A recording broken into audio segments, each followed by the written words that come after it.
Paul Nizan disait que avoir 20 ans n'est pas le plus bel âge de la vie. Mais pour moi, mai 68 a fait que c'était le plus bel âge de la vie. J'y ai presque tout appris, et même encore 50 ans après, ça m'émeut encore d'y penser, et ça me motive encore pour agir. Mai 68, c'est une grande grève générale, il ne faut pas croire que c'est les étudiants. Si avec les étudiants, on les aurait oubliés. Le mouvement étudiant en Allemagne, par exemple, a été plus fort qu'en France. Mais on n'en parle pas parce qu'il n'y a pas eu 11 millions de grévistes derrière comme chez nous. Et les grévistes, c'était la plus grande grève de l'histoire de l'humanité. C'est-à-dire qu'en proportion du nombre de salariés de l'époque, il y en a 90-95% qui se sont mis en mouvement. Tout le monde. Les pompistes, les mineurs, les métallurgistes, les chimistes, les gardiens de musée, les joueurs de football, les acteurs et les cinéastes au Festival de Cannes. Il y a même eu des mouvements des chirurgiens dentistes ou dans les couvents. Moi, je suis un enfant de la guerre.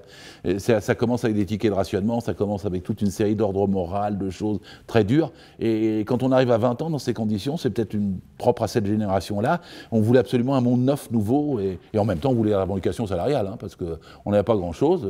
Il y avait déjà du chômage, et le boulot était très, très, très dur et très, très long. La durée du travail était plus proche de 48 heures que de 35 heures. Transformer les gens dans une crise de ce type, qu'on peut appeler une crise révolutionnaire, ils acceptent ceux d'en haut, et puis c'est ceux d'en bas qui décident, c'est rare dans l'histoire. Mais quand ces périodes-là, les gens apprennent plus en 3 jours qu'en 3 semaines, et en 3 semaines qu'en 3 ans. Vous savez, j'ai 72 ans, quand on milite, on a besoin de récapituler un peu ce qu'on a fait quand même. Et si on a fait des choses utiles, si on a fait des choses, on s'est trompé, à quel moment on y voyait le plus clair, à quel moment les idées qu'on a utilisées, on les a bien utilisées, on les a bien développées, on a fait progresser les consciences. Vous savez, un militant, il est toujours solitaire, mais il ne veut pas le rester. Donc il veut communiquer, il veut entraîner. C'est pas une question de leadership ou autre chose. Moi, c'est pas ça le problème. C'est qu'il faut aider à ce que des millions et des millions de gens aient en conscience la volonté de faire une société meilleure. Et sans militants, on n'y arrive jamais. Il n'y a rien de grand dans le monde qui se fait sans militants. Tout corps plongé dans les entreprises reçoit une poussée égale au volume d'exploitation constaté.